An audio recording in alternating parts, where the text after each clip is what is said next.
Hello guys, welcome back to my channel. আমি পমেলি আবার কিন্তু চলে এসেছি তোমাদের কাছে। একটু লং ভিডিও হতে পারে, কিন্তু ভালো লাগবে। একটু ধৈর্য ধরে একটু দেখো কেক কীভাবে বানাচ্ছি। তোমরাও কিন্তু আমার ভিডিও দেখে দেখে কিন্তু যারা এখন পর্যন্ত ট্রাই করনি না, করে ফেলতে পারো। কিন্তু দেখবে কোনো ভুল হবে না, ঠিক আমার থেকেও আরও ভালোই কেকটা হবে। আর যদি কোনো টিপস লাগে আমাকে কল করো, আমি তোমাদেরকে গাইড করে দেবো। আর যারা পারো তাদের তো ঠিকই আছে, যারা না পারো বা প্রথমবার ট্রাই করছো তাদের জন্য বলছি। আমি কেক বানিয়েছি, সাথে কাপ কেক বানিয়েছি। সব কটা রেসিপি তোমাদের সাথে আমি শেয়ার করছি। আমি এর আগেও অনেক রকম কেক অর্ডার পেয়েছি, সেই সব কটাই তোমাদের সাথে শেয়ার করেছি। চলো দেখে নেওয়া যাক এই কেকের রেসিপি। আমি আজ বানাচ্ছি বাটার স্কচ কেক। সেটার জন্য আমি 3টে ডিম নিয়ে নিয়েছি। প্রথমে আমি ডিমের কুসুমগুলোকে আলাদা করে নেব। কুসুমগুলো আলাদা করে নিয়েছি। এবার আমি এখানে 1 চুটকি নুন দেব। 1 চুটকি নিয়ে নেব, বিটার দিয়ে বিট করব। এগ হোয়াইটটা বিট করছি, তার সাথে আমি 1 কাপ চিনি অ্যাড করে দিই। চিনিটা মেল্ট হয়ে গেলে পাউডার সুগারও নেওয়া যেতে পারে, 1 কাপই মাপ। নেওয়ার পর মেল্ট হয়ে গেলে আমি এটাও অ্যাড করে কিন্তু ব্লেন্ড করব।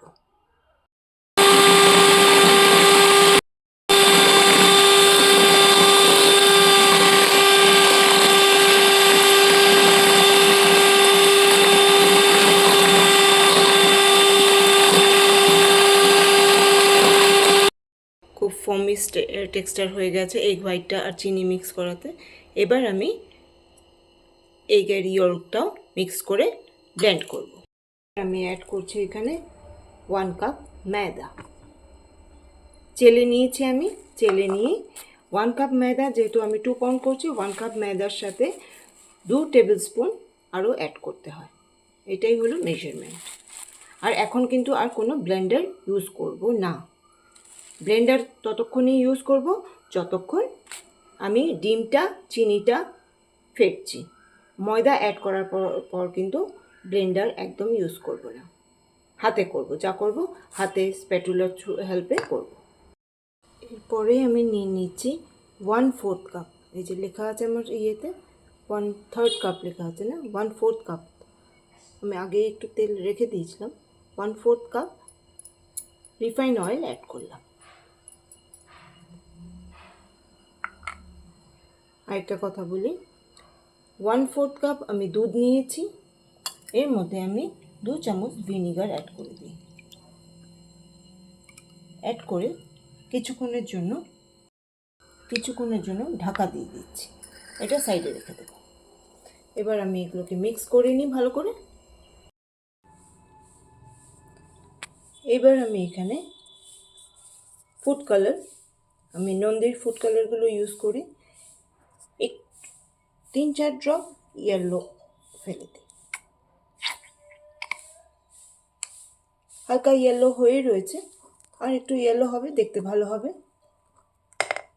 আর তার সাথে আমি অ্যাড করব 1 চামচ বাটার স্কচ। এটা ফ্লেভারের জন্য। তোমরা যে বাটার স্কচ কেক খাও না, তখন দেখো কি বাটার স্কচ গন্ধ করছে, এটা কিন্তু জাস্ট ফ্লেভার। বাটার স্কচ বলে খাওয়ার জিনিস কিছু হয় না, এটা ফ্লেভারের জন্য অ্যাড করা হয়। দিয়ে দিলাম 1 চামচের মতো বাটার স্কচ ফ্লেভার। এরপরেই আমি ইউজ করছি যে দুধটা আমি 10 মিনিটের জন্য রেখে দিয়েছিলাম ভিনিগার দিয়ে, সেই দুধটা অ্যাড করে দেবো। এরপর আমি হাফ টেবিল স্পুন, ছোটো টেবিলের half table spoon baking soda, 1/4 table spoon আমি বেকিং পাউডার অ্যাড করব। বেকিং পাউডার আর বেকিং সোডা দেওয়ার পর একটুখানি যদি ভিনিগার অ্যাড করা যায় না, তাহলে এটা অ্যাক্টিভেট হয়ে যায়। দেখো, আর কেকটা কিন্তু খুব ফ্লাফি হয়। আমি ঠিক করে মিক্স করে নিই। এরপরে আমি অ্যাড করব আমুল বাটার। যে পরিমাণে আছে, বাটার স্কচ বানাচ্ছি, বাটারই যদি না থাকে তাহলে কী করে হবে। এই বাটারটা আমি পুরো মেল্ট করে মাইক্রোওভেনে মেল্ট করব। মেল্ট করে নিয়ে এখানে অ্যাড করে নেব। এটা গ্রিস করে নিয়েছি, বাটার পেপার লাগিয়ে দিয়েছি। এর মধ্যে ব্যাটারটা আমি ঢেলে নেব। এটা করব কড়াইতে, তাই প্রিহিটে বসিয়ে দিয়েছি।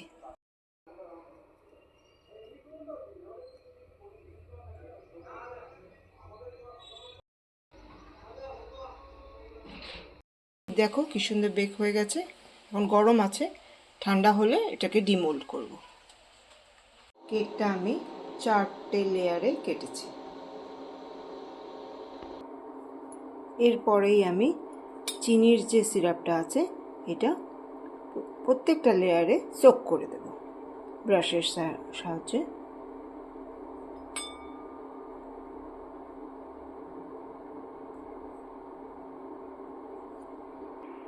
সবকটা লেয়ারে চিনির সিরাপ সোক করা হয়ে গেছে। আমি কেকের ক্রিমটা ইউজ করি হলো প্রিমিয়াম ট্রোপোলাইট। এটাই আমি যখন ক্লাস করতাম তখন এইটাই ইউজ করতে বলেছিল, এটাই প্রেফার করতে বলেছিল। এটা না পেলে অন্য কিছু, কিন্তু আমি আগে এটারই স্টক রাখি। আর ট্রোপোলাইট ক্রিমটা খেতেও খুব ভালো, সেই জন্য আমি ট্রোপোলাইট দিয়েই ক্রিমটা তৈরি করি। তো চলো আগে দেখাচ্ছি কিভাবে আমি ক্রিমটা তৈরি করে আবার সেটাকে কি করে ডেকোরেট করলাম।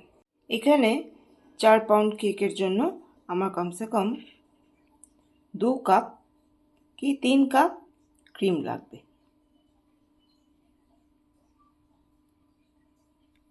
কেকটা যেহেতু বাটারস্কচ, এখানে আমি বাটারস্কচ একটু অ্যারোমা দেব, আর সাথে আমি ইয়েলো কালারটা দেব।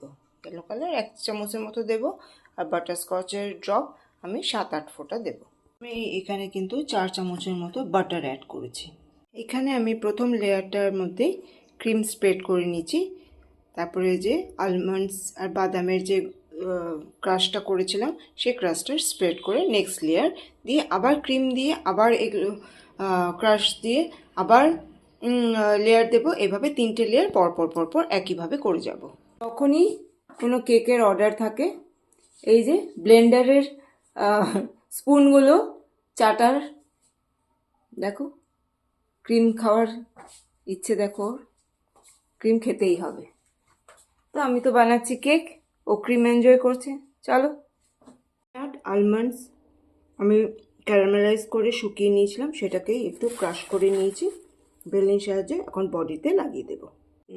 ক্যাশিউ নাট আমি ক্যারামেলাইজ করে ক্রাশ করেছি, এটা আমি এখন বডিতে লাগিয়ে দিচ্ছি। বাকিটা ডাস্টিং করে দেবো।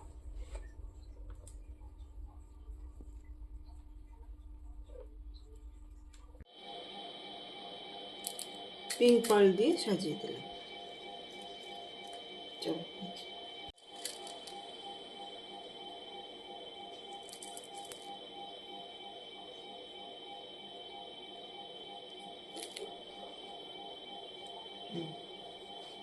তো দেখে নিলে কেমন করে আমি কেকটাকে তৈরি করলাম। দেখো লাস্ট ফিনিশিং হয়ে গেছে। তো কেকটা দেখতে এরকম লাগছে। যার বার্থডের জন্য অর্ডার করা হয়েছে তার নাম হলো তানিষ্ঠা। আমার যে স্টুডেন্ট আছে যাকে আমি পড়াই তার নামও কিন্তু তানিষ্ঠা। তো সবাই গুলিয়ে ফেলো না কি আমি আমার স্টুডেন্টের জন্য বানিয়েছি। স্টুডেন্টের জন্য যখন কেক বানিয়েছিলাম সেই ভিডিওটাও কিন্তু তোমাদেরকে শেয়ার করা আছে। যারা দেখোনি তারা আমার প্রোফাইলে গিয়ে একটু প্লিজ দেখে নিও। আর যারা নতুন দেখছো তাদের জন্য বলছি এটা কিন্তু সেই তানিষ্ঠা নয়। তো দেখো লুকটা এরকম হয়েছে, কেমন লাগছে বলো? ডেকোরেশনটা হয়েছে কি মনে হয় তানিষ্ঠার পছন্দ হবে? নিশ্চয়ই হবে বলো। সবাই একটু কালারফুল এরকম ভালোই লাগে। আমার কেকটা যেটা ওরা অর্ডার করেছিল একদম সিম্পল ছিল, কিন্তু মেয়ে যেহেতু একটু ফুল দিয়ে সাজিয়ে দিলে ভালো হয়, তাই আমি আমার মতো করে আমাকে ফোনও করেছিল, তো বললো কি তুমি তোমার মতো করে একটু সাজিয়ে দিও। আমি বললাম ঠিক আছে, ফুল টুল দিয়ে সাজিয়ে দেবো। তো আমি সেরকমই আমার ফুলের কালেকশন আছে, প্যাকেট আছে, ওখান থেকে মনে হলো এই কালারের ফুলগুলো এটার সাথে বেশি সুটেবল। তো আমি এখানে কিছু ফ্লাওয়ার অ্যাড করে এভাবে ডেকোরেট করে ফ্রিজে দিয়ে দিলাম। তোমরা যারা আমার ভিডিও দেখে থাকো তারা তো জানোই আমি অনেক রকম কেক রেসিপি বানিয়েছি, শেয়ার করেছি, কমেন্টস পেয়েছি, ভালোবাসা পেয়েছি। এই বাটারস্কচ এর কেকের রেসিপিটা তোমাদের কেমন লাগলো, বা কেমন হয়েছে ডেকোরেশন আমাকে কিন্তু একটু কমেন্টস করে জানালে কি হবে কি আমি একটু ভালোটাও নেব, আমি কিন্তু খারাপটাও নেব। যদি খারাপ লাগে বলে তো আমি আরেকটু ইমপ্রুভ করার চেষ্টা করব, আর যদি ভালো লাগে তাহলে তো ঠিকই আছে, আমি তাহলে ভালো করছি বুঝতে পারবো, আমি ঠিক শিখেছি, সেটাই জানবো। এই হলো। আর যারা তোমরা অর্ডার করতে চাও এরপরে আমার কোনো ভিডিও দেখে, তারা প্লিজ 2-3 দিন আগে কল করে অর্ডার প্লেস করবে। আমি আমার ফোন নাম্বার দিয়ে দিচ্ছি, তোমরা সেটার মধ্যে লাগলে কল করতে পারো, আর সেটাই আমার WhatsApp number, so you can WhatsApp me also. এই ছিল, এই রেডি করে আমি রাত্রেবেলা ফ্রিজে রেখে দিয়েছিলাম। পরের দিন সকালবেলা যেহেতু আমার এই অর্ডারটা ডেলিভারি দেওয়ার ছিল, আমি সকাল সকাল এটাকে প্যাকেট করে বক্স করে প্যাকেট করে আমি স্কুলের জন্য নিয়ে চলে গেলাম। স্কুলে ডেলিভারি ভালো মতো দিয়েছি, আর দেখে খুব খুশিও হয়েছে, যার জন্য বানিয়েছি। লেফট ওভার যে কেকের কাটিংগুলো থেকে যায়, সেই কাটিংগুলো যেমন কি কেকের ওপরের টপটা বেশ ডম শেপে হয়ে থাকে, ওটাকে তো লেবেল করে কেটে তো কেকটা বানাই, কেন কি কেকটা তো বেসটা একদম ফ্ল্যাট থাকে, তাই ওপরে যে টপগুলো থাকে সেইগুলোকে আমি কি করি, ঘরের লোকের জন্য কাপ কেক টাইপের বানিয়ে ফেলি, বাড়ির লোকের জন্য, এটা বাইরের জন্য নয়। বাইরের জন্য বানালে একটু সুন্দর করে বানাতে হয়। তো আমি প্রথম লেয়ারে ক্রিম দিলাম, তারপরে কেক পিস দিলাম কিছু, আবার ক্রিম দিলাম, তারপরে যে ক্যাশিউ নাট আলমন্ডসটা আমি ক্রাশ করেছিলাম সেই ক্রাশ কিছুটা অ্যাড করলাম, আবার ক্রিম দিলাম, আবার কেক দিলাম, আবার ক্রিম দিয়ে আলমন্ডস বাদামের যে ক্রাশ আছে সেটা দিয়ে লাস্টে আবার 3 লেয়ারে করে নিয়ে আমি আবার আলমন্ডস ক্যাশিউ নাটসের ক্রাশগুলো দিয়ে এভাবে ডেকোরেট করে নিয়েছি। এটা আমার ছেলে বেশ মজাসেই খাবে। তো রেডি হয়ে গেল বাটার স্কচের কাপকেক। দেখো তো খেতে ইচ্ছে করছে কি না, ইয়াম্মি ইয়াম্মি লাগছে, তাই না? যাই হোক, সবাই ভালো থাকো, সুস্থ থাকো। আমার ভিডিও এতক্ষণ দেখার জন্য সবাইকে জানাই অসংখ্য ধন্যবাদ। আর আমাকে যদি কেকের জন্য অর্ডার করতে চাও, আমি ফোন নাম্বারটাও মেনশন করে দিচ্ছি, প্লিজ আমাকে ওটার মধ্যে 2-3 দিন একটু টাইম দেবে, কেন কি অনেক সময় ম্যাটেরিয়াল থাকে না, অনেক সময় ডেকোরেশনের জিনিস থাকে, সেগুলো থাকলে ঠিক আছে, না থাকলে আনতে হয়, এই জন্য আমাকে একটু আগে অর্ডার করবে। থ্যাংক ইউ সকলকে।